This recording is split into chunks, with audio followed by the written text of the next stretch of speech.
ಮಕ್ಕಳೇ, ಇವತ್ತು ನಿಮ್ಮ 10ನೇ ತರಗತಿಯ ಸಮಾಜ ವಿಜ್ಞಾನ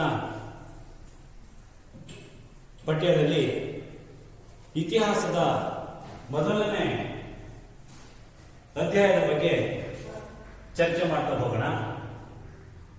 ಈ ಇತಿಹಾಸದಲ್ಲಿ ಮೊದಲನೇ ಅಧ್ಯಾಯ ಯಾವುದು? ನಿಮ್ಗೆಲ್ಲ ಗೊತ್ತಿದೆ. ಇತಿಹಾಸದಲ್ಲಿ ಮೊದಲನೇ ಅಧ್ಯಾಯ ಅಂತಂದ್ರೆ ಭಾರತಕ್ಕೆ ಯುರೋಪಿಯನ್ನರ ಆಗಮನ.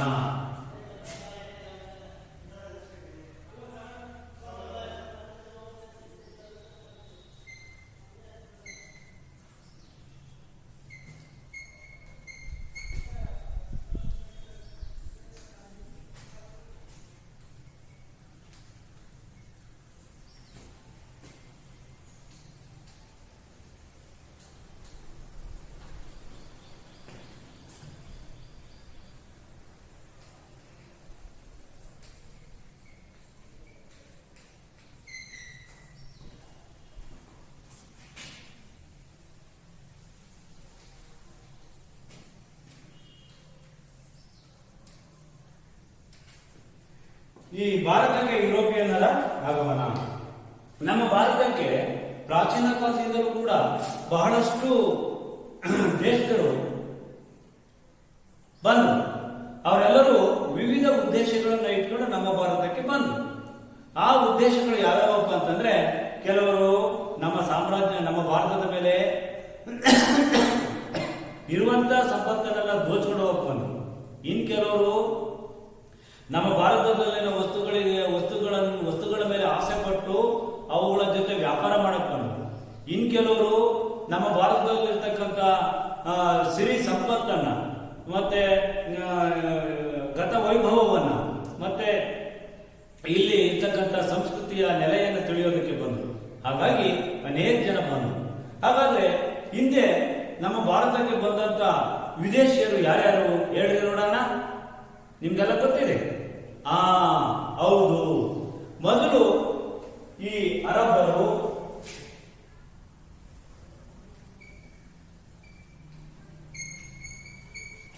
ಟರ್ಕರು,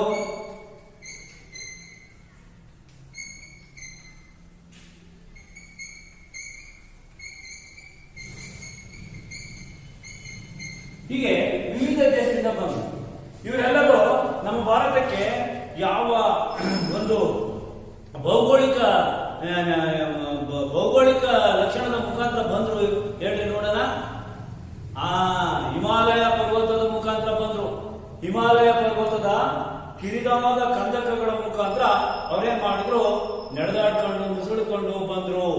ಅದೇ ರೀತಿ ಅಲೆಕ್ಸಾಂಡರ್ ಅಂತಕ್ಕಂಥ ಒಬ್ಬ ದೊರೆ ಇಡೀ ಪ್ರಪಂಚವನ್ನೇ ತನ್ನ ಒಂದು ಹಿಡಿತದಲ್ಲಿ ಇಟ್ಕೋಬೇಕು, ಇಡೀ ಪ್ರಪಂಚ ತನ್ನದಾಗಬೇಕು ಅಂತಕ್ಕಂಥ ತುಂಬಾ ಅತಿಯಾದ ಆಕಾಂಕ್ಷೆಗಳನ್ನ ಇಟ್ಕೊಂಡಿದ್ದವನು ನಮ್ಮ ಭಾರತದ ಮೇಲೂ ಕೂಡ ಆಕ್ರಮಣ ಮಾಡ್ತಾನೆ. ಯಾಕಪ್ಪ ಅಂತಂದ್ರೆ, ಇಲ್ಲಿರ್ತಕ್ಕಂಥ ಪ್ರಾಕೃತಿಕ ಸಂಪತ್ತು, ಇಲ್ಲಿರ್ತಕ್ಕಂಥ ಋಷಿಮುನಿಗಳ ಕಥೆಗಳನ್ನ ಕೇಳಿ ತಿಳ್ಕೊಂಡಿದ್ದ. ಮತ್ತೆ ಇಲ್ಲಿರ್ತಕ್ಕಂಥ ವಸ್ತುಗಳು, ಬೆಲೆ ಬಾಳುವ ವಸ್ತುಗಳನ್ನ ನೋಡ್ಬೇಕು, ಅನುಭವಿಸ್ಬೇಕು, ಆನಂದಿಸ್ಬೇಕು, ಭಾರತವನ್ನು ತನ್ನ ಒಂದು ವಶದಲ್ಲಿ ಇಟ್ಕೋಬೇಕು ಅನ್ನೋ ದೃಷ್ಟಿಯಿಂದ ಆಕ್ರಮಣ ಮಾಡ್ದ. ಅವನು ನಮ್ಮ ಭಾರತದ ಮೇಲೆ ಆಕ್ರಮಣ ಮಾಡಿದ್ದು ಕೂಡ ಹಿಮಾಲಯ ಪರ್ವತದ ಮುಖಾಂತರ, ಹಿಂದೂ ಕುಶ್ ಪರ್ವತದ ಮುಖಾಂತರ. ಅದೇ ರೀತಿ ಇದಾದ್ಮೇಲೆ ಯುರೋಪಿಯನ್ನರು ನಮ್ಮ ದೇಶಕ್ಕೆ ಬರ್ತಾರೆ.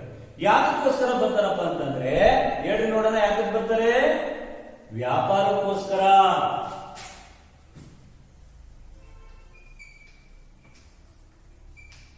ಈ ಯುರೋಪ್ ಮತ್ತೆ ಭಾರತದ ನಡುವಿನ ವ್ಯಾಪಾರ ನಿನ್ನೆ ಇವತ್ತಿಂದಲ್ಲ, ಪ್ರಾಚೀನ ಕಾಲದಿಂದಲೂ ಯುರೋಪ್ ಮತ್ತೆ ಭಾರತದೊಂದಿಗಿನ ವ್ಯಾಪಾರ ಇದೆ.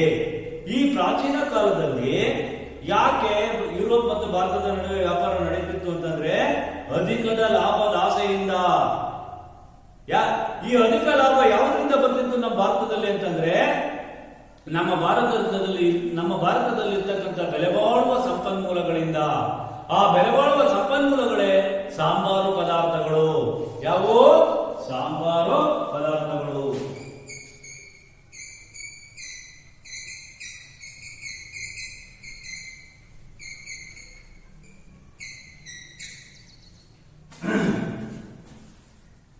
ಸಾಂಬಾರು ಪದಾರ್ಥಗಳು. ಆ ಸಾಂಬಾರು ಪದಾರ್ಥಗಳು ಯಾವ್ಯಾವಪ್ಪ ಅಂತಂದ್ರೆ ಏಲಕ್ಕಿ,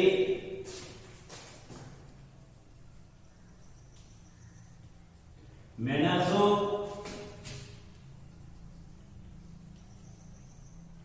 ಜೀರಿಗೆ, ಶುಂಠಿ, ಏಲಕ್ಕಿ, ಮೆಣಸು, ಜೀರಿಗೆ, ಶುಂಠಿ ಇತ್ಯಾದಿ ಇತ್ಯಾದಿ. ಈ ವಸ್ತುಗಳಿಗೆ ಯುರೋಪ್ನಲ್ಲಿ ಭಾರಿ ಬೇಡಿಕೆ ಇತ್ತು ಅವಾಗ. ಇದು ಬರೀ ಪ್ರಾಚೀನ ಕಾಲದಲ್ಲಿ ಅಷ್ಟೇ ನಡೆಯಲಿಲ್ಲ, ಮಧ್ಯಕಾಲದವರೆಗೂ ಭಾರತ ಮತ್ತೆ ಏಷ್ಯಾದ ಇತರ ದೇಶಗಳೊಂದಿಗೆ ನಡೀತಾ ಇತ್ತು. ಈ ರೀತಿ ವ್ಯಾಪಾರಕ್ಕೋಸ್ಕರ ಯುರೋಪಿಯನ್ನರು ಭಾರತಕ್ಕೆ ಬಂದರು. ಹಾಗಾದ್ರೆ ಭಾರತಕ್ಕೂ ಯುರೋಪಿಗೂ ಆ ಪ್ರಾಚೀನ ಕಾಲದಲ್ಲಿ ಯಾವ ಮಾರ್ಗದ ಮುಖಾಂತರ ವ್ಯಾಪಾರ ನಡೀತಾ ಇತ್ತು ಅಂತಕ್ಕಂಥದ್ದನ್ನ ನಾವು ತಿಳ್ಕೋಬೇಕು. ಯಾವ ಮಾರ್ಗದ ಮುಖಾಂತರ ವ್ಯಾಪಾರ ನಡೀತಾ ಇತ್ತಪ್ಪ ಅಂತಂದ್ರೆ ಈ ಕಾನ್ಸ್ಟಾಂಟಿನೋಪಲ್ ಭೂಮಾರ್ಗ ಅಂತಂದೇಳಿ, ಪೂರ್ವ ರೋಮಿನ ರಾಜಧಾನಿ ಯಾವುದು? ಕಾನ್ಸ್ಟಾಂಟಿನೋಪಲ್.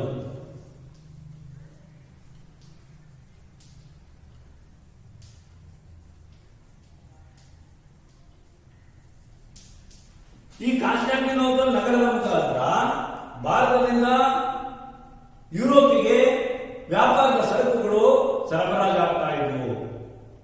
ಹಾಗಾಗಿ ಈ ಕಾನ್ಸ್ಟಾಂಟಿನೋಪಲ್ ಭೂಮಾರ್ಗದ ಮುಖಾಂತರ ವ್ಯಾಪಾರ ಯುರೋಪ್ ಮತ್ತು ಭಾರತದೊಂದಿಗೆ ನಡೀತಾ ಇತ್ತು. ಈ ಕಾನ್ಸ್ಟಾಂಟಿನೋಪಲ್ ನಗರದ ಐತಿಹಾಸಿಕ ಹೆಸರು ಅಂತಂದ್ರೆ ಬೈಜಾಂಟಿಯಂ. ಇದು ಈ ಒಂದು ಕಾನ್ಸ್ಟಾಂಟಿನೋಪಲ್ ನಗರಕ್ಕೆ ನಮ್ಮ ದೇಶದಿಂದ ವ್ಯಾಪಾರದ ಸರಕುಗಳನ್ನ ಯಾರು ತಗೊಂಡೋಗಾಗ್ತಾ ಇದ್ರು ಅಂತಂದ್ರೆ ಅರಬ್ ವರ್ತಕರು.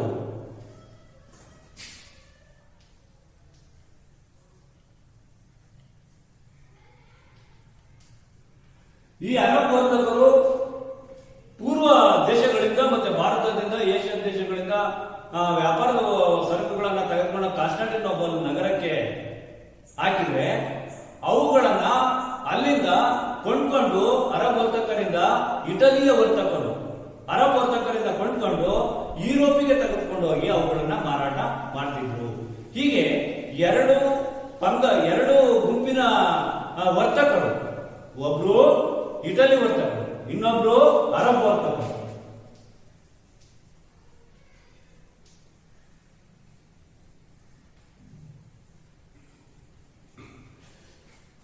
ಅರಬ್ ವರ್ತಕರು ನಮ್ಮ ದೇಶದಿಂದ ಕಾನ್ಸ್ಟಾಂಟಿನೋಪಲ್ಗೆ ವಸ್ತುಗಳನ್ನ ತೆಗೆದುಕೊಂಡು ಹೋಗಿ ಕೊಟ್ರೆ ಅವುಗಳನ್ನ ಕೊಂಡ್ಕೊಂಡು ಇಟಲಿ ವರ್ತಕರು ಯುರೋಪ್ ಹೋಗಿ ಮಾರಾಟ ಮಾಡ್ತಾ ಇದ್ರು. ಹೀಗೆ ಕಾನ್ಸ್ಟಾಂಟಿನೋಪಲ್ ಮುಖಾಂತರ ಯುರೋಪ್ ಹೋಗ್ತಿದ್ದ ವಸ್ತುಗಳು ಹೋಗ್ತಿದ್ವು. ಆಗ ಕಾನ್ಸ್ಟಾಂಟಿನೋಪಲ್ ಅಂತಾರಾಷ್ಟ್ರೀಯ ಸರಕುಗಳ ವಿನಿಮಯ ಕೇಂದ್ರ ಆಯಿತು. ಈ ಅಂತಾರಾಷ್ಟ್ರೀಯ ಸರಕುಗಳ ವಿನಿಮಯ ಕೇಂದ್ರ ಅಂತಂದೇಳಿ ಕಾನ್ಸ್ಟಾಂಟಿನೋಪಲ್ ಹೆಸರು ಕಳಿಸಿದ ಮೇಲೆ ಯುರೋಪಿನ ವ್ಯಾಪಾರದ ಹೆಬ್ಬಾಗಿಲು ಅಂತಂದೇಳಿ ಕಾನ್ಸ್ಟಾಂಟಿನೋಪಲ್ ಪರಿಗಣಿಸಲ್ಪಡ್ತು. ಇಂಥ ಒಂದು ವ್ಯಾಪಾರ ಈ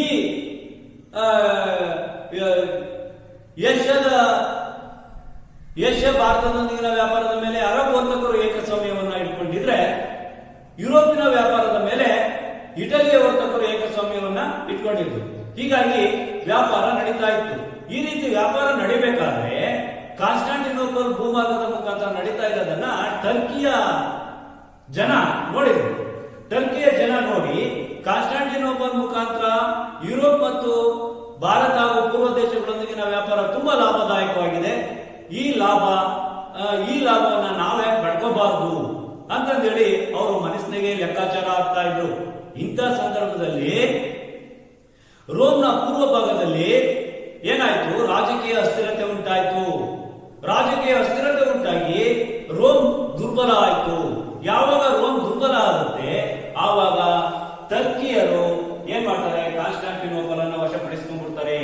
ಕಾನ್ಸ್ಟಾಂಟಿನೋಪಲ್ ಮುಖಾಂತರ ನಡೆಯುವಂತಹ ಎಲ್ಲ ವ್ಯವಹಾರಗಳು ಟರ್ಕರ ವಶಕ್ಕೆ ಬಂದ್ಬಿಡ್ತವೆ. ಟರ್ಕರ್ ಏನ್ ಮಾಡ್ತಾರೆ? ಆ ಕಾನ್ಸ್ಟಾಂಟಿನೋಪಲ್ ತಮ್ಮ ವಶಕ್ಕೆ ತಗೊಂಡು ಅದರ ಮುಖಾಂತರ ನಡೆಯುತ್ತಿದ್ದಂತಹ ವ್ಯಾಪಾರದ ಸರಕುಗಳು ತೆರಿಗೆಯನ್ನು ವಿಧಿಸುತ್ತಾರೆ. ಯಾವಾಗ ತೆರಿಗೆಯನ್ನು ವಿಧಿಸ್ತಾರೆ, ಯುರೋಪಿನ ರಾಷ್ಟ್ರಗಳು ಸುಮ್ಮನಿರಲಿಲ್ಲ. ಯಾಕೆ ಸುಮ್ಮನಿರಲಿಲ್ಲ? ಭಾರತ ಮತ್ತೆ ಯುರೋಪಿನ ನಡುವೆ ನಡೆಯುವಂತಹ ವ್ಯಾಪಾರ, ಏಷ್ಯಾದ ಮತ್ತೆ ಯುರೋಪಿನ ನಡುವೆ ನಡೆಯುವಂತಹ ವ್ಯಾಪಾರ ತುಂಬಾ ಲಾಭದಾಯಕವಾಗಿತ್ತು. ಆ ಲಾಭದಾಯಕವಾದ ವ್ಯಾಪಾರವನ್ನು ಬಿಟ್ಕೊಡ್ಲಿಕ್ಕೆ ಅವರು ತಯಾರಿರಲಿಲ್ಲ. ಅಷ್ಟೇ ಅಲ್ಲ, ಇಟಲಿಯ ಏಕಸ್ವಾಮ್ಯವನ್ನು ಮುರಿಬೇಕು ಏನಾದ್ರು ಮಾಡಿ, ವ್ಯಾಪಾರದ ಏಕಸ್ವಾಮ್ಯವನ್ನ ಅಂತಂದೇಳಿ ಸ್ಪೇನ್, ಪೋರ್ಚುಗಲ್ ನಂತ ಕೆಲವು ರಾಷ್ಟ್ರಗಳು ಏನ್ ಮಾಡಿದ್ವು, ಭಾರತಕ್ಕೆ ಯುರೋಪ್ನಿಂದ ಒಂದು ಹೊಸ ಜಲಮಾರ್ಗದಿಂದ ಕೂಡಿದ ವ್ಯಾಪಾರ ಮಾರ್ಗವನ್ನು ಕಂಡುಹಿಡಿಯಬೇಕು ಅಂತ ಹೇಳಿ ತೀರ್ಮಾನ ಮಾಡಿದ್ವು. ಯಾವಾಗ ತೀರ್ಮಾನ ಮಾಡ್ತವೆ, ಆಗ ಸಾಹಸಿ ನಾವಿಕರನ್ನ ಸ್ಪೇನ್ ಮತ್ತು ಪೋರ್ಚುಗಲ್ ಹಾಗೂ ಯುರೋಪಿನ ದೇಶಗಳು ಕರೆದುಕೊಟ್ಟು ಅವರಿಗೆ ಪ್ರೋತ್ಸಾಹ ಮಾಡಕ್ ಶುರು ಮಾಡಿದ್ರು. ನಿಮ್ಗೆ ಎಷ್ಟು ದುಡ್ಡು ಬೇಕು ಕೇಳಿಕೊಡ್ತೀವಿ, ಎಷ್ಟು ಹಣ ಬೇಕು, ಎಷ್ಟು ಒಡವೆ ಬೇಕು, ಏನ್ ಬೇಕಾದ್ರೂ ನಾವು ಕೊಡ್ತೀವಿ, ಏನಾದ್ರೂ ಮಾಡಿ ಭಾರತ ಹಾಗೂ ಪೂರ್ವ ರಾಷ್ಟ್ರಗಳೊಂದಿಗೆ ಯುರೋಪಿನೊಂದಿಗೆ ವ್ಯಾಪಾರ ನಡೆಯೋದಕ್ಕೆ ಹೊಸ ಜಲಮಾರ್ಗವನ್ನ, ಹೊಸ ಭೂಮಾರ್ಗವನ್ನ ಕಂಡುಹಿಡಿಬೇಕು ಅಂತಂದೇಳಿ ಅವ್ರು ಹೇಳ್ತಾರೆ. ಅದೇ ಸಮಯಕ್ಕೆ ಸರಿಯಾಗಿ ವೈಜ್ಞಾನಿಕ ಸಂಶೋಧನೆಗಳಾದವು. ಈ ವೈಜ್ಞಾನಿಕ ಸಂಶೋಧನೆಗಳಿಂದ ದಿಕ್ಸೂಚಿ ಕಂಡುಹಿಡಿಯಲ್ಪಡ್ತು.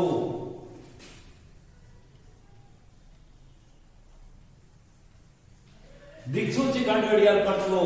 ಅದೇ ಸಂದರ್ಭದಲ್ಲೇನೆ ಗ್ರಹೋನ್ನತಿ ಮಾಪಕ ಕಂಡುಹಿಡಿದ್ರು.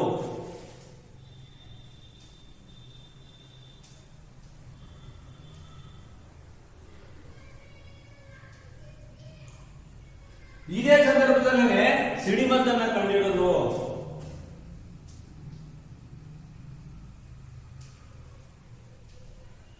ಸಿಡಿಮದ್ದನ್ನ ಕಂಡುಹಿಡಿದ್ರು.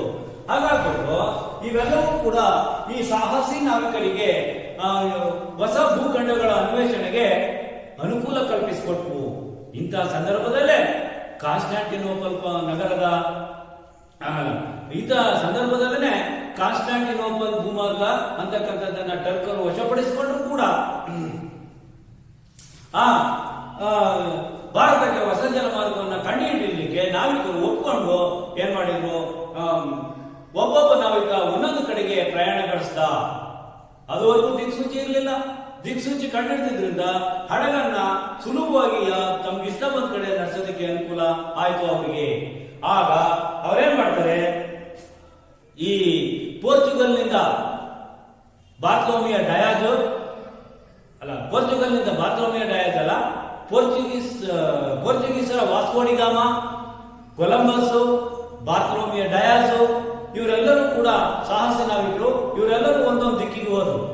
ಒಂದೊಂದು ದಿಕ್ಕಿಗೆ ಹೋಗಿ ಕೊಲಂಬಸ್ ಅಮೆರಿಕ ಕಂಡುಹಿಡಿದ್ರೆ, ಬಾರ್ತೋಮಿಯ ಡಯಾಜ್ ಆಫ್ರಿಕಾದ ಗುಡೋಭೂಷಣ ಕಂಡುಹಿಡಿದ. ವಾಸ್ಕೋಡಿಗಾಮ ಲಿಸ್ಬನ್ ನಿಂದ ಹೊರಟು.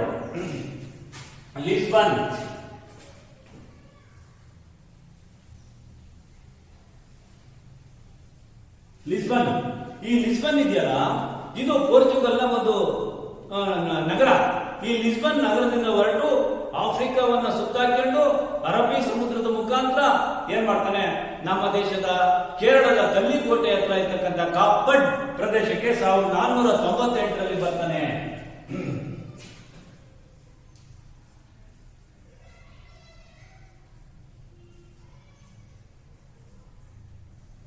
1498ರಲ್ಲಿ ಬರ್ತಾನೆ.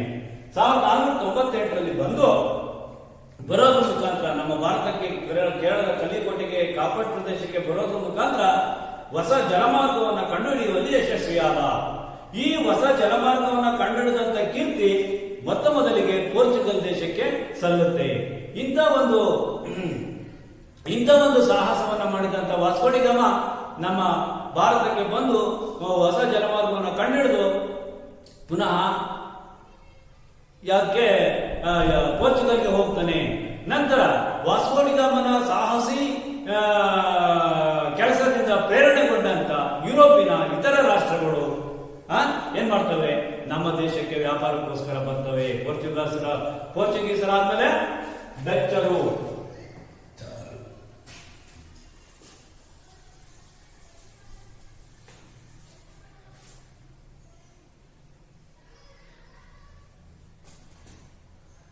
ಆಮೇಲೆ ಇಂಗ್ಲಿಷರು,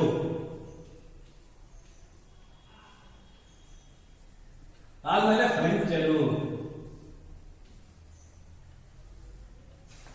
ನಮ್ಮ ದೇಶಕ್ಕೆ ಒಬ್ಬರಾದ್ಮೇಲೆ ಒಬ್ರು ಬರ್ತಾರೆ.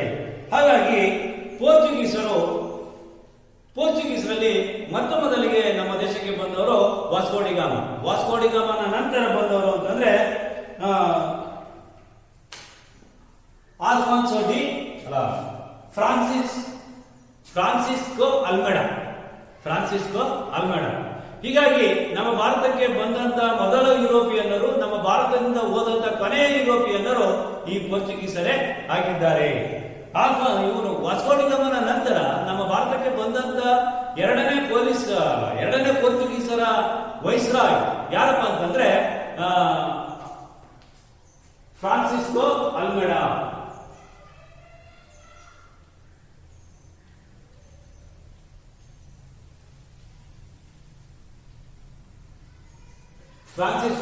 ಇವರು ವೈಸ್ರಾಯಿಯಾಗಿ ಭಾರತಕ್ಕೆ ಪೋರ್ಚುಗೀಸರ ವೈಸ್ರಾಯಿಯಾಗಿ ಬರ್ತಾನೆ ವಾಸ್ಕೋಡಿಗಾಮನ ನಂತರ. ಇವನು ಭಾರತಕ್ಕೆ ಬಂದಂತ ಸಂದರ್ಭದಲ್ಲಿ ಇವನ ಉದ್ದೇಶ ಏನಾಗಿತ್ತು ಅಂತಂದ್ರೆ ಭಾರತದ ಭೂಮಿಯ ಮೇಲಿನ ಆಧಿಪತ್ಯ ಪಡೆಯುವುದಕ್ಕಿಂತ ಮುಖ್ಯವಾಗಿ ನಾವು ಸಮುದ್ರದ ಮೇಲಿನ ಏಕಸ್ವಾಮ್ಯವನ್ನ ಪಡೆಯಬೇಕು ಅಂತಕ್ಕಂಥ ಉದ್ದೇಶ ಇವಂದಾಗಿತ್ತು. ಅದಕ್ಕೋಸ್ಕರ ಇವನು ಏನ್ ಮಾಡ್ದ, ನೌಕಾಶಕ್ತಿಯನ್ನ ಬಲಪಡಿಸಿದ ಇವನು ಅನುಸರಿಸಿದ ಈ ನೀತಿಗೆ ನೀಲಿ ನೀರಿನ ನೀತಿ ಅಂತ ಕರೀತಾರೆ.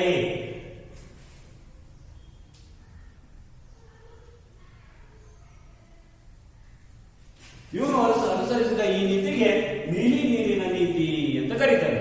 ಇವನ ಉದ್ದೇಶ ನೌಕಾಶಕ್ತಿಯನ್ನ ಬಲಪಡಿಸಬೇಕು.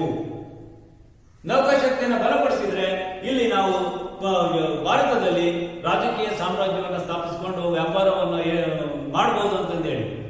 ಹಾಗಾಗಿ ಈ ಪೋರ್ಚುಗೀಸರು ಏನು ಫ್ರಾನ್ಸಿಸ್ಕೋ ಅಲ್ಮೆಡಾ ಬಂದ, ಅವನ ನಂತರ ಆಲ್ಫಾನ್ಸೋ ಡಿ ಆಲ್ಬುಕರ್ಕ್ ಬಂದ.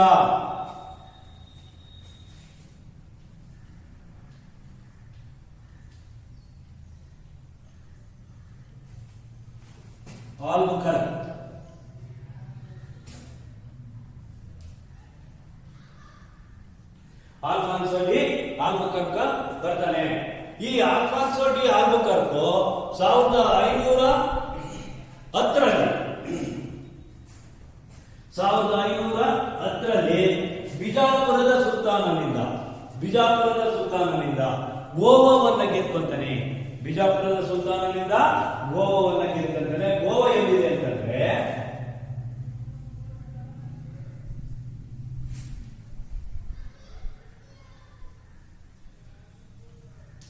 ಇಲ್ಲಿ ಇದು ಗೋವಾವನ್ನ ಗೆದ್ದಿದೆ. ಈ ಗೋವಾ ಪೋರ್ಚುಗೀಸರ ರಾಜಧಾನಿ ಆಗುತ್ತೆ ಮುಂದೆ. ಈ ಪೋರ್ಚುಗೀಸರ ರಾಜಧಾನಿ ಮಾಡಿಕೊಂಡಂತ ಈ ಆಲ್ಫಾನ್ಸೋ ಡಿ ಆಲ್ಬುಕರ್ಕ್ ಭಾರತದಲ್ಲಿ ನಿಜವಾದ ಪೋರ್ಚುಗೀಸ್ ಸಾಮ್ರಾಜ್ಯದ ಸ್ಥಾಪಕ ಅಂತ ಹೇಳ್ತಾರೆ.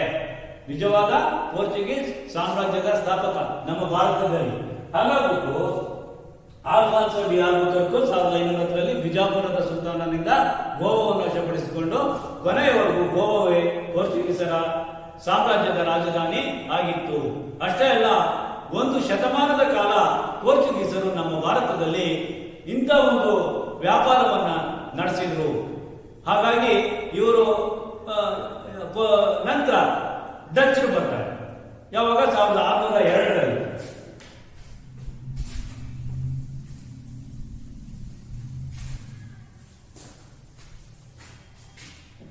ಡಚ್ಚರು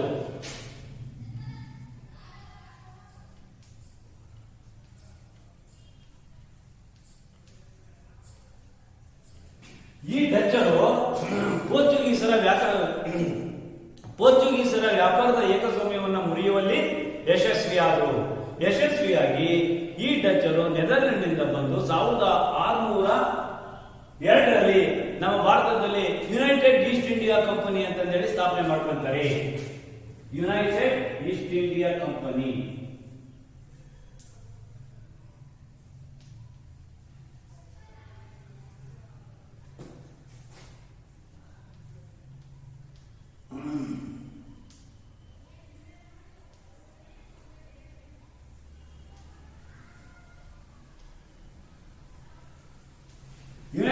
ಇಂಡಿಯಾ ಕಂಪನಿ ಅಂತ ಹೇಳಿ ಸ್ಟಾರ್ಟ್ ಮಾಡ್ಕೊಳ್ತಾರೆ.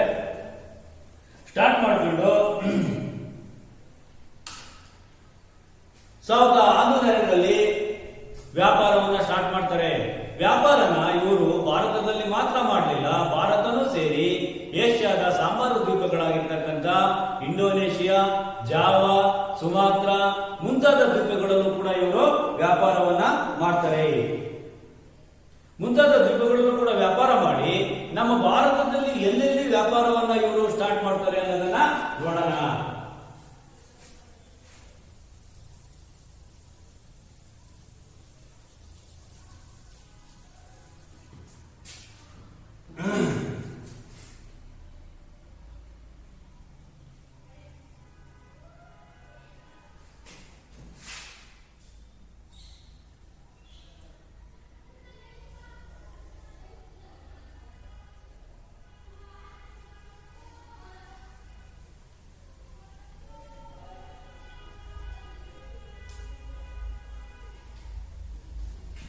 ಎಲ್ಲೆಲ್ಲಿ ಸ್ಟಾರ್ಟ್ ಮಾಡ್ತಾರೆ ಅಂತಂದ್ರೆ ಡಚ್ಚರು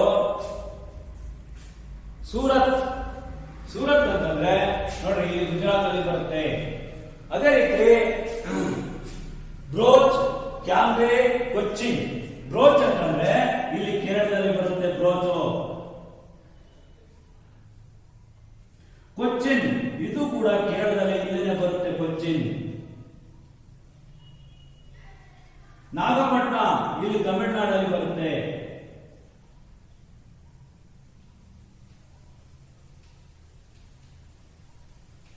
ಅದೇ ರೀತಿ ಮಚಲಿಪಟ್ಟಣ ಇಲ್ಲಿ ಬರುತ್ತೆ.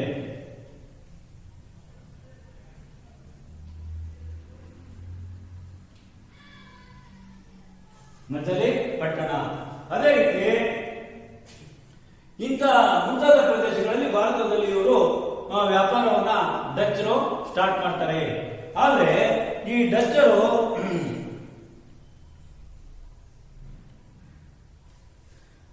ವ್ಯಾಪಾರವನ್ನ ಸ್ಟಾರ್ಟ್ ಮಾಡ್ತಾರೆ. ಇಂಥ ಪರಿಸ್ಥಿತಿಯಲ್ಲಿನೇ ಇಂಗ್ಲಿಷರು ನಮ್ಮ ದೇಶಕ್ಕೆ ಬರ್ತಾರೆ. ಇಂಗ್ಲಿಷರು ತುಂಬಾ ಪ್ರಬಲರಾಗಿದ್ದರಿಂದ ಡಚ್ಚರ ಏಕಸ್ವಾಮ್ಯವನ್ನು ಮುರಿದು ವ್ಯಾಪಾರದ ಏಕಸ್ವಾಮ್ಯವನ್ನು ಭಾರತದಲ್ಲಿನ ಡಚ್ಚರ ವ್ಯಾಪಾರದ ಏಕಸ್ವಾಮ್ಯವನ್ನು ಮುರಿದು ಇಂಗ್ಲಿಷರು ಪ್ರಬಲರಾಗ್ತಾರೆ. ಹಾಗಾಗಿ ಡಚ್ಚರು ಪೋರ್ಚುಗೀಸರು ವ್ಯಾಪಾರದಲ್ಲಿ ಹಿಂದೆ ಸರಿತಾರೆ, ಇಂಗ್ಲಿಷರು ಪ್ರಾಬಲ್ಯರಾಗ್ತಾರೆ. ಹಾಗಾಗಿ ಇಂಗ್ಲಿಷ್ನರು ನಮ್ಮ ಭಾರತಕ್ಕೆ ಬಂದಿದ್ದು ಯಾವಾಗ ಅಂತಂದ್ರೆ 1600ರಲ್ಲಿ.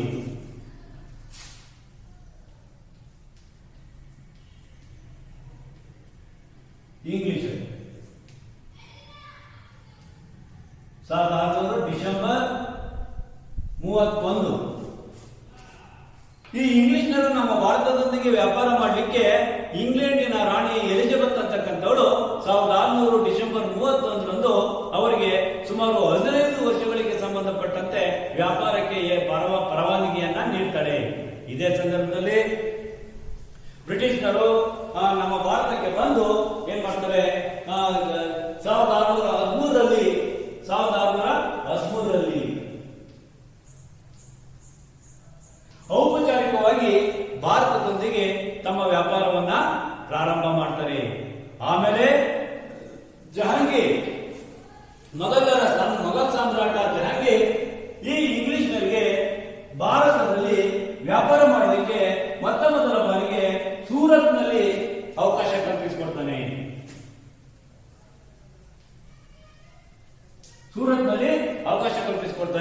ಅದರಂತೆ ಇಂಗ್ಲಿಷ್ನರು ಸೂರತ್ನಲ್ಲಿ ಮೊದಲ ವ್ಯಾಪಾರ ಕೋಟೆಯನ್ನ ಸ್ಥಾಪನೆ ಮಾಡ್ಕೊಳ್ತಾರೆ. ಹೀಗಾಗಿ ಈ ಸೂರತ್ನಲ್ಲಿ ಜಹಾಂಗೀರ್ ಮೊಘಲ್ ಸಾಮ್ರಾಟ ಅವಕಾಶ ಕಲ್ಪಿಸಿಕೊಟ್ಟ ಮೇಲೆ ಏನಾಗುತ್ತೆ, ಇಂಗ್ಲೆಂಡ್ ನಲ್ಲಿ ಒಂದನೇ ಜೇಮ್ಸ್ ಅಂತಕ್ಕಂಥ ರಾಜ ಅಧಿಕಾರಕ್ಕೆ ಬರ್ತಾನೆ. ಈ ರಾಜ ತನ್ನ ರಾಯಭಾರಿಯನ್ನಾಗಿ ಸರ್ ಥಾಮಸ್ ರೋ ಅಂತಕ್ಕಂಥವನನ್ನ ಜಹಾಂಗೀರನ ಆಸ್ಥಾನಕ್ಕೆ ಕಳಿಸಿಕೊಡ್ತಾನೆ. ಜಹಾಂಗೀರನ ಆಸ್ಥಾನಕ್ಕೆ sir Thomas rho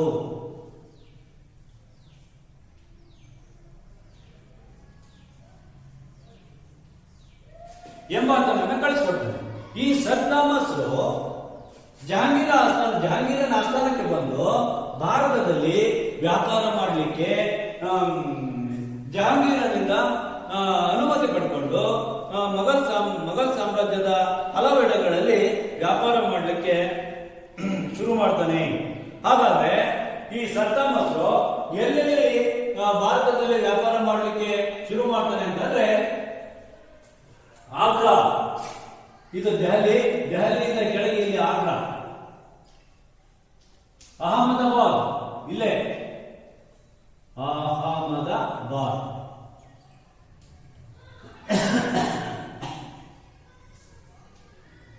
Ahmedabad, Agra, ಅದೇ ರೀತಿ ಬ್ರೋಚ್ ಇಲ್ಲಿ, ಈ ಬ್ರೋಚ್, ಆಗ್ರಾ, ಅಹಮದಾಬಾದ್ಗಳಲ್ಲಿ ವ್ಯಾಪಾರ ಮಾಡಲಿಕ್ಕೆ ಅನುಮತಿಯನ್ನು ಪಡ್ಕೊಂಡು ವ್ಯಾಪಾರವನ್ನ ಪ್ರಾರಂಭ ಮಾಡ್ತಾನೆ. ಎಷ್ಟನೇ ಇಸ್ವಿನಲ್ಲಿ ಅಂತಂದ್ರೆ 1617ರಲ್ಲಿ. ಅದೇ ರೀತಿ 1639ರಲ್ಲಿ 1639ರಲ್ಲಿ ಇಂಗ್ಲಿಷ್ನರು ಚಂದ್ರಗಿರಿಯ ರಾಜನಿಂದ ಮದ್ರಾಸ್ನಲ್ಲಿ ಭೂಮಿಯನ್ನ ಕೊಂಡ್ಕೊಂಡು ಏನ್ ಮಾಡ್ತಾರೆ, ಸೇಂಟ್ ಜಾರ್ಜ್ ಫೋರ್ಟ್, ಮದ್ರಾಸ್ನಲ್ಲಿ ತಮಿಳುನಾಡಿನ ರಾಜಧಾನಿ ಇದು.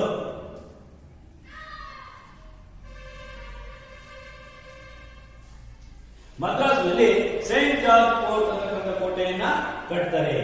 ಇದಾದ್ಮೇಲೆ 1668ರಲ್ಲಿ 1668ರಲ್ಲಿ ಏನ್ ಮಾಡ್ತಾನೆ, ಇಂಗ್ಲೆಂಡ್ ನಲ್ಲಿ ಮತ್ತೊಬ್ಬ ರಾಜ ಅಧಿಕಾರಕ್ಕೆ ಬರ್ತಾನೆ. ಅವನ ಹೆಸರು 2ನೇ ಚಾರ್ಲ್ಸ್. ಈ 2ನೇ ಚಾರ್ಲ್ಸ್ ಏನ್ ಮಾಡ್ತಾನೆ, ನಮ್ಮ ದೇಶದ ಬಾಂಬೆ, ಇಲ್ಲಿ ಬರುತ್ತೆ ಬಾಂಬೆ, ಈ ಬಾಂಬೆಯನ್ನ ಇಂಗ್ಲಿಷರಿಗೆ ವಾರ್ಷಿಕ 10 ಪೌಂಡ್ಗಳ ಬಾಡಿಗೆಗೆ ಕೊಡ್ತಾನೆ. 10 ಪೌಂಡ್ಗಳ ಬಾಡಿಗೆಗೆ ಕೊಡ್ತಾನೆ. ಇದಾದ್ಮೇಲೆ ಇಂಗ್ಲಿಷ್ನಲ್ಲಿ ಏನ್ ಮಾಡ್ತಾರೆ, ಕಲ್ಕತ್ತಾದ ಹೂಗ್ಲಿ, ಇಲ್ಲಿ ಬರುತ್ತೆ ಹೂಗ್ಲಿ ನದಿಯ ಹತ್ತಿರ ಇರ್ತಕ್ಕಂಥ ಸುತನತಿ, ಗೋವಿಂದಪುರ, ಕಲ್ಕತ್ತಾ ಅಂತಕ್ಕಂಥ 3 ಪ್ರದೇಶಗಳನ್ನು ಕೊಂಡ್ಕೊಂಡು ತಮ್ಮ ವ್ಯಾಪಾರದ ರಾಜಧಾನಿಯನ್ನಾಗಿ ಮಾಡ್ಕೊಂತಾರೆ ಕಲ್ಕತ್ತಾವನ್ನ. ಯಾರು, ಇಂಗ್ಲಿಷ್ನರು. ಕಲ್ಕತ್ತಾ ವ್ಯಾಪಾರದ ರಾಜಧಾನಿ. ಕಲ್ಕತ್ತಾವನ್ನ ವ್ಯಾಪಾರದ ರಾಜಧಾನಿಯನ್ನಾಗಿ ಮಾಡ್ಕೊಂತಾನೆ. ಮಾಡ್ಕೊಂಡು ಏನ್ ಮಾಡ್ತಾರೆ, ವ್ಯಾಪಾರವನ್ನು ಪ್ರಾರಂಭ ಮಾಡ್ತಾರೆ. ಹೀಗೆ ಇಂಗ್ಲಿಷ್ನರು ಹಂತ ಹಂತವಾಗಿ ಇಡೀ ಭಾರತವನ್ನೇ ತಮ್ಮ ವಶಕ್ಕೆ ತಗೊಳ್ತಾ ಹೋಗ್ತಾರೆ. ಇದಾದ್ಮೇಲೆ 17ನೇ ಶತಮಾನದ ಹೊತ್ತಿಗೆ ಇಂಗ್ಲಿಷ್ನರು ಏನ್ ಮಾಡ್ತಾರೆ, ಈ ಮದ್ರಾಸು, ಕಲ್ಕತ್ತಾ, ಬಾಂಬೆ ಇವುಗಳನ್ನ ತಮ್ಮ ವ್ಯಾಪಾರದ ಪ್ರೆಸಿಡೆನ್ಸಿ ಕೇಂದ್ರಗಳನ್ನಾಗಿ ಮಾಡ್ಕೊಂತಾರೆ. ಆಮೇಲೆ 18ನೇ ಶತಮಾನದ ವೇಳೆಗೆ ಇಂಗ್ಲಿಷ್ನರು ಏನು ನಮ್ಮ ಭಾರತದಲ್ಲಿ ಅವರ ಒಂದು ನಿಯಂತ್ರಣದಲ್ಲಿ ಇರ್ತಕ್ಕಂಥ ಪ್ರದೇಶಗಳಿರ್ತವೆ, ಆ ಪ್ರದೇಶಗಳ ಜನಗಳ ಮೇಲೆ ಅವರದೇ ಆಗಿರ್ತಕ್ಕಂಥ ನಾಗರಿಕ ಮತ್ತು ಅಪರಾಧ ಕಾನೂನುಗಳನ್ನು ಜಾರಿಗೆ ತರ್ತಾರೆ. ನಾಗರಿಕ ಮತ್ತು ಅಪರಾಧದ ಕಾನೂನು.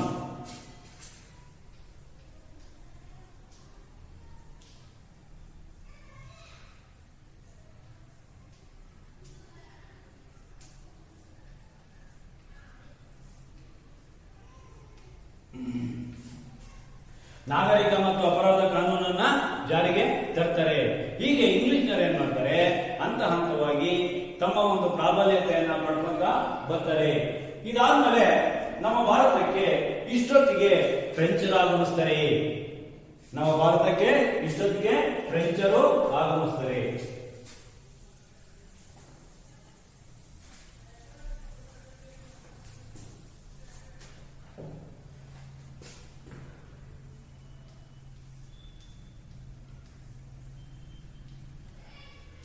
ಎಷ್ಟನೇ ಇಸ್ವಿನಲ್ಲಿ ಫ್ರೆಂಚರು ಬರ್ತಾರೆ ಅಂತಂದ್ರೆ 1664.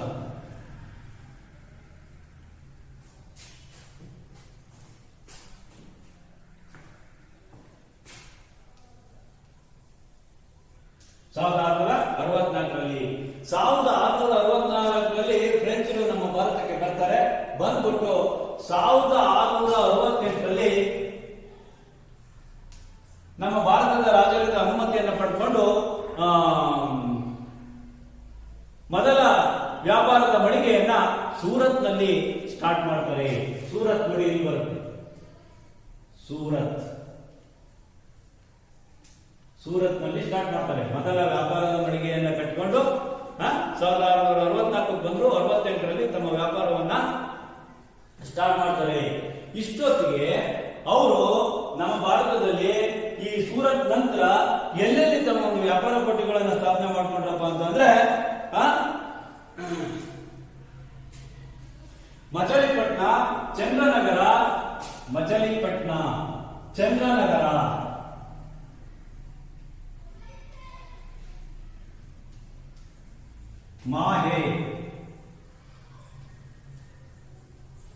ಮಾಹೆ, ಅದೇ ರೀತಿ ಕಾರೈಕಲ್, ಕಾಸಿಂ ಬಜಾರ್, ಬಾಲ್ಸೋ ಈ ಪ್ರದೇಶಗಳಲ್ಲೆಲ್ಲ ತಮ್ಮ ವ್ಯಾಪಾರವನ್ನ ಸ್ಥಾಪನೆ ಮಾಡ್ತಾರೆ. ಇದಾದ್ಮೇಲೆ ಕೇರಳದಲ್ಲಿ ಒಂದು ವಾಲಿಕೊಂಡನಪುರ ಅಂತ ಬರುತ್ತೆ. ಕೇರಳದಲ್ಲಿ ಆ ವಾಲಿಕೊಂಡನಪುರದಲ್ಲಿ 1674ರಲ್ಲಿ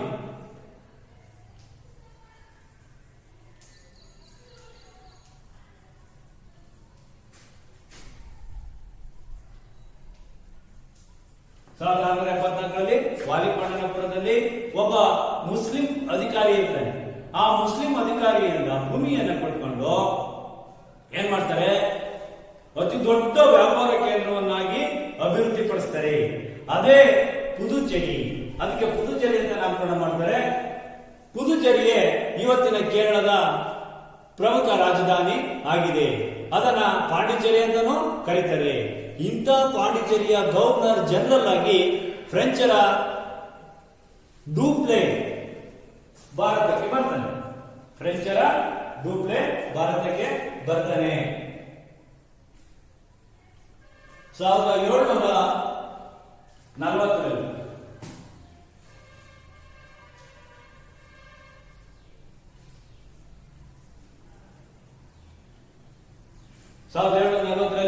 ಫ್ರೆಂಚರ ಗವರ್ನರ್ ಜನರಲ್ ಡೂಪ್ಲೆ ಪಾಂಡಿಚೇರಿಯ ಗವರ್ನರ್ ಜನರಲ್ ಆಗಿ ಅಧಿಕಾರಕ್ಕೆ ಬರ್ತಾನೆ. ಇವನು ಒಬ್ಬ ಮಹತ್ವಾಕಾಂಕ್ಷಿ ಅಧಿಕಾರಿಯಾಗಿರ್ತಾನೆ. ಇವನು ಭಾರತದಲ್ಲಿ ಇಂಗ್ಲಿಷ್ ಸಾಮ್ರಾಜ್ಯಕ್ಕಿಂತ ಫ್ರೆಂಚ್ ಸಾಮ್ರಾಜ್ಯವನ್ನ ಸ್ಥಾಪನೆ ಮಾಡಬೇಕು ಅಂತಕ್ಕಂಥ ಕನಸು ಕಂಡಂತವನು. ಹಾಗಾಗ್ಬಿಟ್ಟು ಇವನೇನ್ ಮಾಡ್ತಾನೆ, ಇಂಗ್ಲಿಷರ ಜೊತೆಗೆ ಸಂಘರ್ಷಕ್ಕೆ ಇಳಿಬೇಕಾಗ್ತದೆ. ಹಾಗಾಗ್ಬಿಟ್ಟು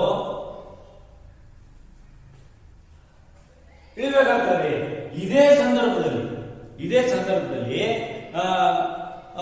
ಹೈದರಾಬಾದ್ ಮತ್ತು ತಮಿಳುನಾಡಿನ ಪೂರ್ವ ಭಾಗವಾಗಿರ್ತಕ್ಕಂಥ ಕರ್ನಾಟಕದಲ್ಲಿ ರಾಜಕೀಯ ಅಸ್ಥಿರತೆ ಉಂಟಾಗುತ್ತೆ.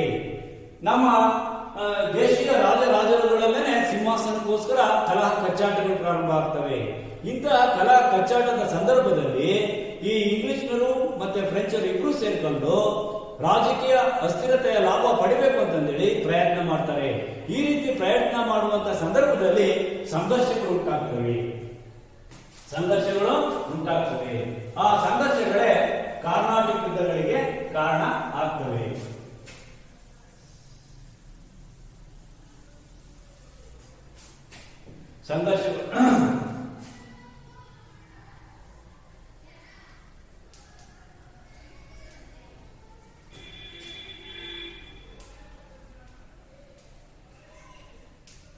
ಆ ಸಂಘರ್ಷಗಳೇ ಕರ್ನಾಟಕ ಯುದ್ಧಗಳಿಗೆ ಕಾರಣ ಆಗ್ತವೆ.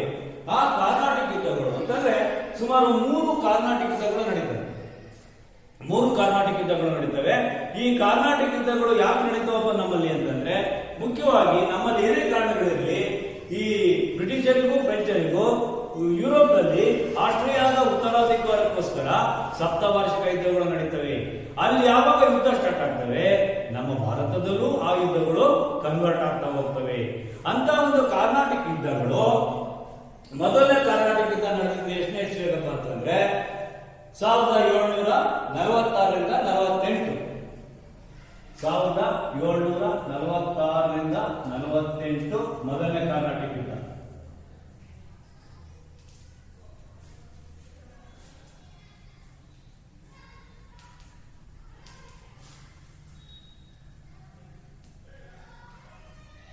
ಈ ಮೊದಲನೇ ಕರ್ನಾಟಕ ಯುದ್ಧಕ್ಕೆ ಕಾರಣ ಏನಪ್ಪಾ ಅಂತಂದ್ರೆ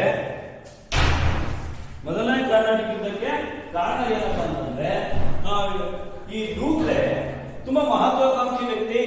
ಇವನು ಫ್ರೆಂಚ್ ಸಾಮ್ರಾಜ್ಯನ ಭಾರತದಲ್ಲಿ ಸ್ಟಾರ್ಟ್ ಮಾಡಲೇಬೇಕು, ಇಂಗ್ಲಿಷ್ನವ್ರಿಗೆ ಇಲ್ಲಿ ಇರಕ್ ಬಿಡ್ಕೂಡ್ದು ಅನ್ನೋ ಒಂದು ಉದ್ದೇಶವನ್ನು ಹೊಂದಿದ್ದಂತ ವ್ಯಕ್ತಿ ಆಗಿದ್ದರಿಂದ ಇವನೇನ್ ಮಾಡ್ತಾನೆ, ಇವನೇ ಮುಂದುವರೆದು ಇಂಗ್ಲಿಷ್ನನ್ನ ಸೋಲಿಸಬೇಕು ಅಂತಂದೇಳಿ ಫ್ರಾನ್ಸ್ ಸರ್ಕಾರಕ್ಕೆ ಏನ್ ಮಾಡ್ತಾನೆ, ರಿಕ್ವೆಸ್ಟ್ ಮಾಡ್ಕೊಂತಾನೆ, ಮನವಿ ಮಾಡ್ಕೊಂತಾನೆ. ಏನಂತ, ಲಬೋರ್ಡಿನಾ ಅಂತಕ್ಕಂಥ ಸಮರ್ಥ ಫ್ರೆಂಚ್ ಸೇನಾ ಮುಖ್ಯಸ್ಥನನ್ನ ಇವನೇನ್ ಮಾಡ್ತಾನೆ, ನಮ್ಮ ಭಾರತ ಕಳಿಸ್ಕೊಡ್ರಿ ಅಂತ ಕೇಳ್ತಾನೆ. ಹಾಗಾಗಿ ಆಗ ಫ್ರಾನ್ಸ್ ಸರ್ಕಾರ ಏನ್ ಮಾಡುತ್ತೆ, ಮಾರಿಷಸ್ ನಿಂದ ಈ ಲಬೋರ್ಡಿನಾನನ್ನ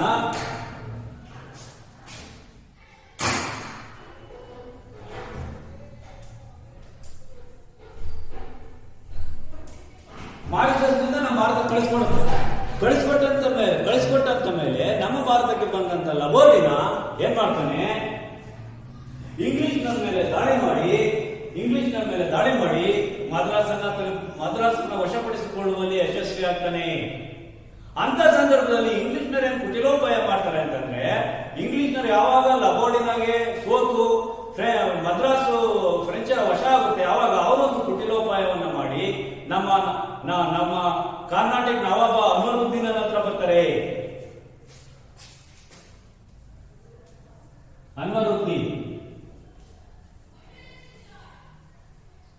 ಈ ಅನ್ವರುದ್ದೀನ್ ಹತ್ರ ಬಂದ್ಬಿಟ್ಟು, ನೋಡಪ್ಪ, ನೀನು ನಮ್ಗೆ ಈ ದೇಶದಲ್ಲಿ ವ್ಯಾಪಾರ ಮಾಡ್ಲಿಕ್ಕೆ ಪರವಾನಗಿ ಕೊಟ್ಟಿದ್ಯಾ, ಯಾರೇ ಬಂದು ತಡೆದ್ರು ನಾನು ಇದೀನಿ ಅಂತ ಹೇಳಿದ್ಯಾ. ಹಾಗಾಗ್ಬಿಟ್ಟು ಈಗ ಫ್ರೆಂಚರ್ ಏನ್ ಮಾಡಿದ್ರೆ, ಮದ್ರಾಸನ್ನ ನಮ್ಮಿಂದ ಕಿತ್ಕೊಂಡಿದ್ದಾರೆ ನೀನು ಕೊಟ್ಟಿದ್ದನ್ನ. ಈಗ ನಮ್ಗೆ ಫ್ರೆಂಚರನ್ನ ನೀವು ಇಲ್ಲಿಂದ ಓಡಿಸೋದಕ್ಕೆ ನಮ್ಗೆ ಸಪೋರ್ಟ್ ಮಾಡ್ಬೇಕು ಅಂತ ಕೇಳ್ತಾರೆ. ಆಗ ಅನ್ವರುದ್ದೀನ್ ಏನ್ ಮಾಡ್ತಾನೆ, ಭಾರತೀಯ ಸೇನೆಯನ್ನ ಕಳಿಸ್ಕೊಡ್ತಾನೆ ಫ್ರೆಂಚರನ್ನ ಮದ್ರಾಸ್ನಿಂದ ಹಿಮ್ಮೆಟ್ಟಿಸಾಗಿ. ಆದ್ರೆ ಫ್ರೆಂಚರು ಲಬೋರ್ಡಿನ ಸೇನಾ ಮುಖ್ಯಸ್ಥ ತುಂಬಾ ಸಮರ್ಥನಾಗಿದ್ದರಿಂದ ಅವರ ಸೇನೆ ನಮ್ಮ ಭಾರತೀಯ ಸೇನೆಯನ್ನು ಸೋಲಿಸಿ ವಾಪಸ್ ಕಳಿಸ್ತಾನೆ. ಯಾವಾಗ ಸೋಲಿಸಿ ವಾಪಸ್ ಕಳಿಸ್ತಾನೆ, ಆವಾಗ ಬ್ರಿಟಿಷ್ನರು ಏನ್ ಮಾಡ್ತಾರೆ, ಓಹೋ ಇವನು ಯಾರಿಗೂ ಬಗ್ಗಲ್ಲ, ತುಂಬಾ ಸಮರ್ಥನಾಗಿದ್ದಾನೆ, ಇವನ್ನೇನ ಮಾಡಿ ನಾವು ಒಳಗೆ ಹಾಕೊಂಡಬೇಕು, ಇವನಿಂದ ಮದ್ರಾಸನ್ನ ಮತ್ತೆ ಕಿತ್ಕೊಳ್ಳೇಬೇಕು ಅಂತಂದೇಳಿ ಕುಟಿಲೋಪಾಯವನ್ನು ಮಾಡಿ ಅದಕ್ಕೆ ಮಾಡ್ತಾರೆ. ಆವಾಗ ಈ ಇಂಗ್ಲಿಷರು ಹಣದ ಆಮಿಷವನ್ನು ಒಡ್ತಾರೆ ಲಬೋರ್ಡಿನಾಗೆ. ಹಣದ ಆಮಿಷವನ್ನು ಒಡ್ದಾಗ ಲಬೋರ್ಡಿನ ಅವ್ರ ಅಪಾರವಾಗಿರ್ತಕ್ಕಂಥ ಹಣವನ್ನು ಇಸ್ಕೊಂಡು ವಶಪಡಿಸಿಕೊಂಡಿದ್ದಂತ ಗೆದ್ದಂತ ಮದ್ರಾಸನ್ನ ಇಂಗ್ಲಿಷ್ನರಿಗೆ ಬಿಟ್ಕೊಟ್ಟು ಮತ್ತೆ ಮಾರಿಷಸ್ಗೆ ಹೋಗ್ತಾನೆ. ಇದನ್ನು ತಿಳಿದ ಡೂಪ್ಲೆ ಇಂಗ್ಲಿಷ್ನರಿಂದ ಮರಳಿ ಮದ್ರಾಸನ್ನ ಪಡೆಯುವಂತ ವಿಫಲ ಯತ್ನ ನಡೆಸಬೇಕಾಗುತ್ತೆ. ಅಷ್ಟೊತ್ತಿಗೆ ಯುರೋಪ್ನಲ್ಲಿ ಇಂಗ್ಲಿಷರಿಗೂ ಫ್ರೆಂಚರಿಗೂ ಯುದ್ಧ ನಿಂತೋಗುತ್ತೆ. ಆವಾಗ ನಮ್ಮ ಭಾರತದಲ್ಲೂ ಕೂಡ ಪ್ರಿನ್ಸ್ ಮತ್ತು ಎಕ್ಸ್ಲಾ ಚಾಪಲ್ ಒಪ್ಪಂದ ಅಂತಕ್ಕಂಥ ಒಪ್ಪಂದದಿಂದ ಈ ಮೊದಲನೇ ಕರ್ನಾಟಕ ಯುದ್ಧ ಮುಕ್ತಾಯ ಆಗುತ್ತೆ. ಹೀಗೆ ಮೊದಲನೇ ಕರ್ನಾಟಕ ಯುದ್ಧ ನಡೆಯುತ್ತೆ. ಯಾರಿಗೆ? ಡೂಪ್ಲೆ, ಫ್ರೆಂಚರಿಗೂ ಇಂಗ್ಲಿಷ್ನರಿಗೂ. ನಂತರ ಎರಡನೇ ಕರ್ನಾಟಕ ಯುದ್ಧ. ಎರಡನೇ ಕರ್ನಾಟಕ ಯುದ್ಧ 1748ರಲ್ಲಿ ನಡೆಯುತ್ತೆ. 1748 ಎರಡನೇ ಕರ್ನಾಟಕ ಯುದ್ಧ. 1749 1754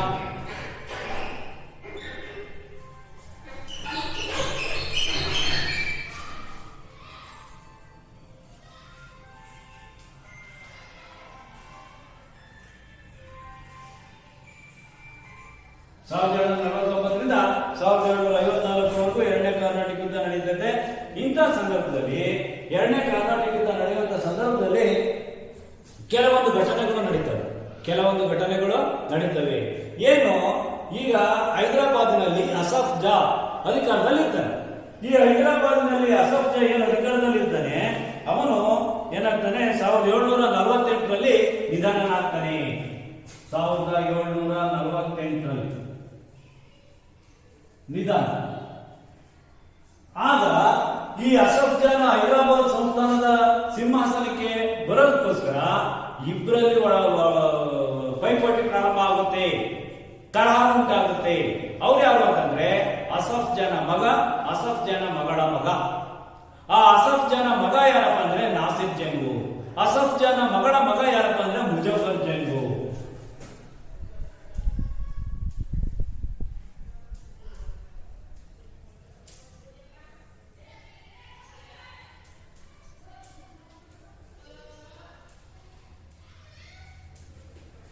ಎಲ್ಲಿ?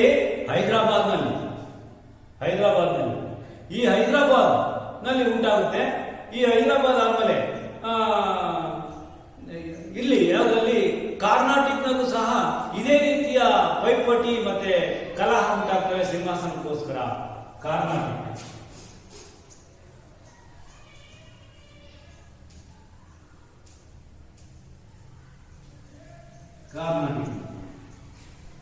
ಕರ್ನಾಟಕದಲ್ಲಿ ಯಾರ್ಯಾರಿಗೆ ಕಲಹ ಉಂಟಾಗುತ್ತೆ ಸಿಂಹಾಸನಕ್ಕೋಸ್ಕರ ಅಂತಂದ್ರೆ ಅನ್ವರುದ್ದೀನ್,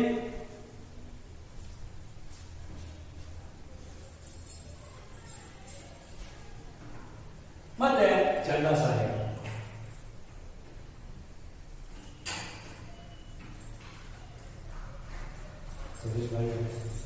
ಅನ್ವರುದ್ದೀನ್ ಮತ್ತೆ ಚಂದಾ ಸಾಹೇಬ. ಈ ಅನ್ವರುದ್ದೀನ್ ಇಲ್ಲಿ ಫ್ರೆಂಚ್ ಯಾರಿಗೆ ಸಪೋರ್ಟ್ ಮಾಡ್ತಾರೆ, ಇಂಗ್ಲಿಷ್ ಯಾರಿಗೆ ಸಪೋರ್ಟ್ ಮಾಡ್ತಾರೆ ಅನ್ನೋದನ್ನ ನೋಡಿದ್ರೆ ಫ್ರೆಂಚ್ ಮೊದಲಿಗೆ ಈ ಮುಜಫರ್ ಜಂಗು, ಆಮೇಲೆ ಚಂದಾ ಸಾಹೇಬ್ ಮುಜಫರ್ ಜಂಗನಿಗೆ ಫ್ರೆಂಚ್ ಸಹಾಯ ಮಾಡಿದ್ರೆ, ಅನ್ವರುದ್ದೀನ್ ಮತ್ತೆ ನಾಸಿರ್ ಜಂಗಿಗೆ ಇಂಗ್ಲಿಷ್ನವರು ಸಹಾಯ ಮಾಡ್ತಾರೆ.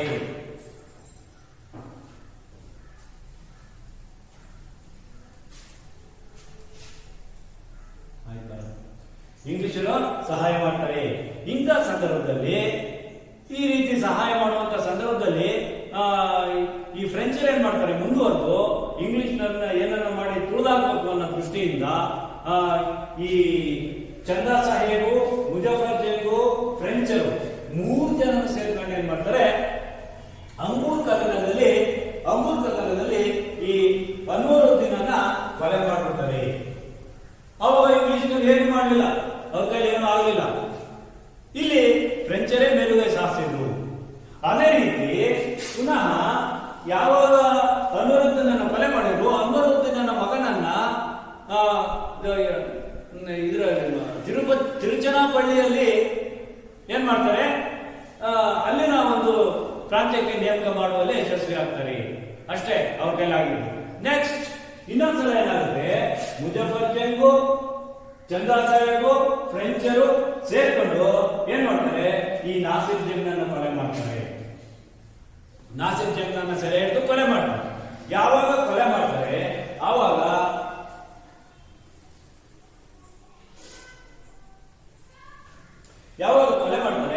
ಆವಾಗ ಚಂದಾ ಸಾಹೇಬನನ್ನ ಕರ್ನಾಟಕ ಪ್ರಾಂತ್ಯದ ರಾಜನನ್ನಾಗಿ ಮಾಡ್ತಾರೆ.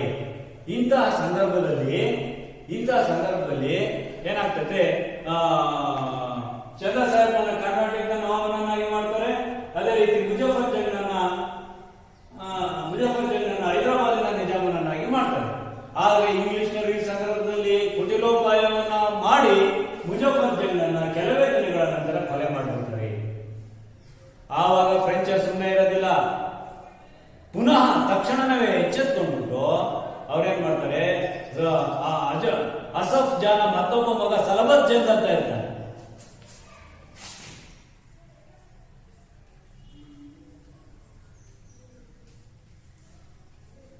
ಈ ಸಲಬತ್ ಜಂಗ್ ಅನ್ನ ತಂದ್ಬಿಟ್ಟು ಹೈದರಾಬಾದಿನ ನಿಜಾಮನನ್ನಾಗಿ ಮಾಡುವುದೇ ಯಶಸ್ವಿ ಆಗ್ತಾರೆ. ಬರೀ ಹೈದರಾಬಾದಿನ ನಿಜಾಮನನ್ನಾಗಿ ಮಾಡಲಿಲ್ಲ, ಜೊತೆಗೆ 1749ರಿಂದ 45ವರೆಗೂ ನಡೆಯುವಂತ 1749ರಿಂದ 1754ವರೆಗೂ ನಡೆಯುವಂತ ಎರಡನೇ ಕರ್ನಾಟಕ ಯುದ್ಧ ಆಗುವಂತ ಸಂದರ್ಭದಲ್ಲಿ ಆ ಸಲಬತ್ ಜಂಗ್ ಅಂತಕ್ಕಂಥವನು ಹೈದರಾಬಾದಿನ ನಿಜಾಮನಾಗ್ತಾನೆ. ನಿಜಾಮನನ್ನ ಮಾಡಿದ್ಮೇಲೆ ಇಂಗ್ಲಿಷ್ನರು ಎಂತರು ಅಂತಕ್ಕಂಥ ವಿಚಾರ ಈಗಾಗಲೇ ಫ್ರೆಂಚರಿಗೆ ಗೊತ್ತಿರುತ್ತೆ. ಅದರ ಪ್ರಕಾರ ಫ್ರೆಂಚ್ ಏನ್ ಮಾಡ್ತಾರೆ, ಆ ಸಲಬತ್ ಜಂಗ್ನ ರಕ್ಷಣೆಗೋಸ್ಕರ ಏನ್ ಮಾಡ್ತಾರೆ, ಫ್ರೆಂಚರು ಫ್ರೆಂಚ್ ಸೈನ್ಯ ಸಮೇತ ಬುಸ್ಸಿಯನ್ನ ನೇಮಕ ಮಾಡ್ತಾರೆ. ಬುಸ್ಸಿಯನ್ನ ನೇಮಕ ಮಾಡುವಂತ ಸಂದರ್ಭದಲ್ಲಿ ಚಂದಾ ಸಾಹೇಬ್ ಕರ್ನಾಟಕ ಪ್ರಾಂತ್ಯದ ನವಾಬನಾಗಿರ್ತಾನೆ. ಇದನ್ನು ತಿಳ್ಕೊಂಡಂತರು ಇಂಗ್ಲಿಷ್ನವರು ರಾಬರ್ಟ್ ಕ್ಲೈವ್ನನ್ನ ಕಳಿಸ್ಕೊಟ್ಟಾರೆ. ರಾಬರ್ಟ್ ಕ್ಲೈವ್ ಕರ್ನಾಟಕದ ರಾಜಧಾನಿ ಆರ್ಕಾಟಿನ ಮೇಲೆ ಆಕ್ರಮಣ ಮಾಡಿ ಚಂದಾ ಸಾಹೇಬನನ್ನ ಸೆರೆ ಹಿಡಿದು ಕೊಲೆ ಮಾಡಿಬಿಡ್ತಾರೆ. ಕೊಲೆ ಮಾಡಿದ ಮೇಲೆ ಅನ್ವರುದ್ದೀನನ ಮಗ ಮಹಮ್ಮದ್ ಅಲಿಯನ್ನ ಅಲ್ಲಿ ರಾಜನನ್ನಾಗಿ ಮಾಡುವಲ್ಲಿ ಯಶಸ್ವಿಯಾಗ್ತಾರೆ. ಅಷ್ಟೊತ್ತಿಗೆ ಯುರೋಪ್ನಲ್ಲಿ ಸಪ್ತವಾರ್ಷಿಕ ಯುದ್ಧಗಳು ಫ್ರೆಂಚರಿಗೂ ಇಂಗ್ಲಿಷರಿಗೂ ನಿಂತು ಹೋಗ್ತವೆ. ನಮ್ಮ ಭಾರತದಲ್ಲೂ ಪಾಂಡಿಚೇರಿ ಒಪ್ಪಂದದೊಂದಿಗೆ ಏನಾಗುತ್ತೆ, ಎರಡನೇ ಕಾರ್ನಾಟಿಕ್ ಯುದ್ಧ ಮುಕ್ತಾಯ ಆಗುತ್ತೆ. ಎರಡನೇ ಕಾರ್ನಾಟಿಕ್ ಯುದ್ಧ ಭಾರತದಲ್ಲಿ ಮುಕ್ತಾಯ ಆಗುತ್ತೆ. ಇದಾದ್ಮೇಲೆ ಫ್ರೆಂಚ್ ಸರ್ಕಾರ ಅಷ್ಟೊತ್ತಿಗೆ ಡೂಪ್ಲೆಯನ್ನ ವಾಪಸ್ ಕಳಿಸಿಕೊಡುತ್ತೆ. ಯಾವಾಗ ಡೂಪ್ಲೆಯನ್ನ ವಾಪಸ್ ಕಳಿಸಿಕೊಳ್ಳುತ್ತೆ, ಫ್ರೆಂಚರಿಗೆ ರಾಜಕೀಯವಾಗಿ ಹಿನ್ನಡೆ ಉಂಟಾಗುತ್ತೆ. ರಾಜಕೀಯವಾಗಿ ಹಿನ್ನಡೆ ಉಂಟಾಗೋದ್ರಲ್ಲಿರ್ಲಿ, ಈ ಒಂದು ಪ್ರಸಂಗ ಡೂಪ್ಲೆ ನಮ್ಮ ದೇಶದಿಂದ ಹೋದಂತ ಪ್ರಸಂಗ ಇಂಗ್ಲಿಷರಿಗೆ ಪ್ರತಿಷ್ಠೆ ಆಗುತ್ತೆ, ಪ್ರತಿಷ್ಠೆಯ ಕಣವಾಗಿ ಉಳಿಯುತ್ತೆ. ಯಾಕಪ್ಪ ಅಂತಂದ್ರೆ ಇಂಗ್ಲಿಷರ ವಿರುದ್ಧ ಯುದ್ಧ ಮಾಡದೇ ಇಲ್ಲಂಗಾತು, ಇಂಗ್ಲಿಷ್ನರಿಗೆ ಅಡ್ಡ ಬರದೇ ಇಲ್ಲಂಗಾತು, ಇಂಗ್ಲಿಷ್ನರಿಗೆ ದಾರಿ ಸರಳ ಆಯಿತು ಭಾರತದಲ್ಲಿ ಇಂಗ್ಲಿಷ್ ಸಾಮ್ರಾಜ್ಯ ಸ್ಥಾಪನೆ ಮಾಡಲಿಕ್ಕೆ. ಹಾಗಾಗ್ಬಿಟ್ಟು ಎರಡನೇ ಮಹಾಯುದ್ಧ ಪಾಂಡಿಚೇರಿ ಒಪ್ಪಂದದೊಂದಿಗೆ ಮುಕ್ತಾಯ ಆಯಿತು. ರಾಬರ್ಟ್ ಕ್ಲೈವ್ ಚಂದಾ ಸಾಹೇಬರನ್ನ ಕೊಲೆ ಮಾಡ್ದ. ಇದಾದ್ಮೇಲೆ ಮೂರನೇ ಕಾರ್ನಾಟಿಕ್ ಯುದ್ಧ. ಮೂರನೇ ಕಾರ್ನಾಟಿಕ್ ಯುದ್ಧ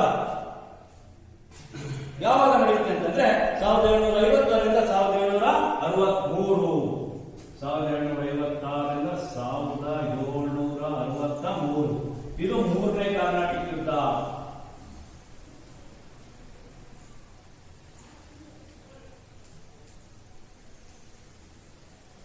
ಮೂರನೇ ಕಾರ್ನಾಟಿಕ್ ಯುದ್ಧ.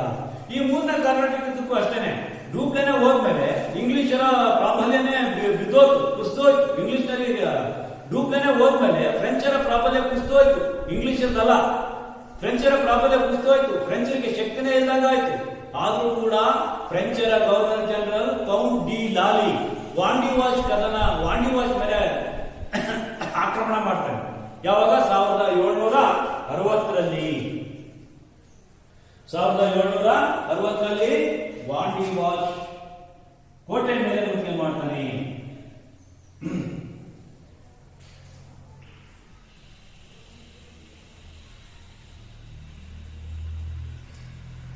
ಆದ್ರೆ ಫ್ರೆಂಚರ ಸರ್ ಐರ್ಕೂಟ್ ಅಲ್ಲೇ ಇರ್ತಾನೆ.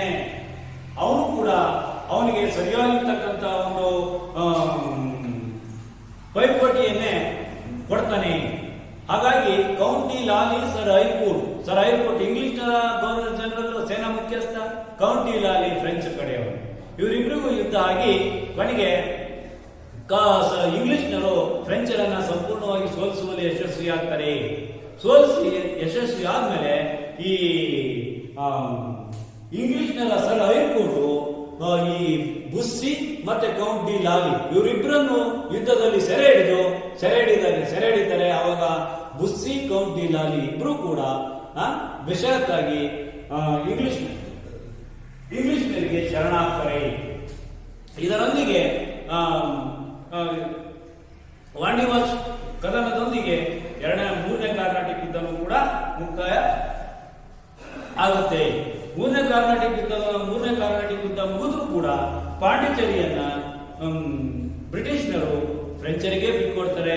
ಆದ್ರೂ ಫ್ರೆಂಚರು ಭಾರತದಲ್ಲಿ ನಿಲ್ಲಲಾಗದೆ ಹೋಗ್ತಾರೆ, ವ್ಯಾಪಾರದಲ್ಲಿ ಹಿಂದುಳಿತಾರೆ.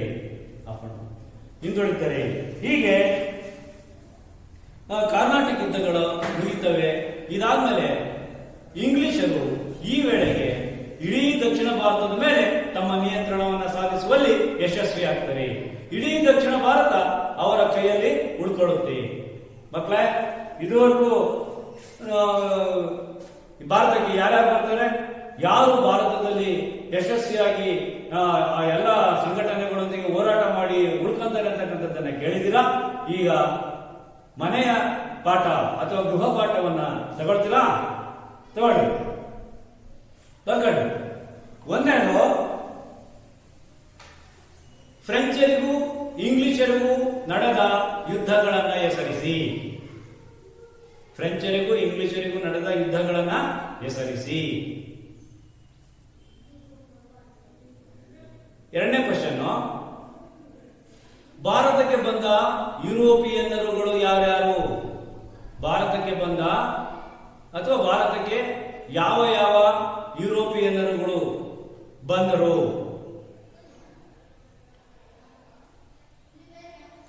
ಮೂರನೇದು, ಕಾರ್ನಾಟಿಕ್ ಯುದ್ಧಗಳು